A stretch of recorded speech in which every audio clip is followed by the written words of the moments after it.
Баста. Ақсу қаласының номер 2 жалпы білім беру мектебінің 5-ші сынып оқушысы Тұрымбек Мейірлан.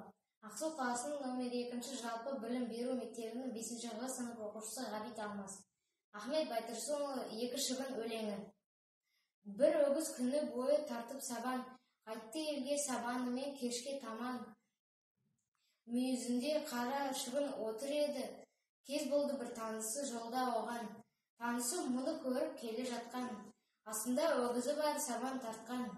Көзіме күні бойы көрінбеп ең, келесің сөйле дейді, сен қай жақтан? Сонда бұл мұрын көкке көтереді, адамсып маңызданып жөтеледі. Жер жыртып күні бойы шаршап келем, мазалап сұрап саған не керегі? Адамды кейбір түрлі алып еске, қараса ғибарат бар бұл кеңесте. Біреудің я қайратын, я дәулетін өзімшіп жүретіндер бар емес пе? Кейбіреу көтереді мұрнын көкке,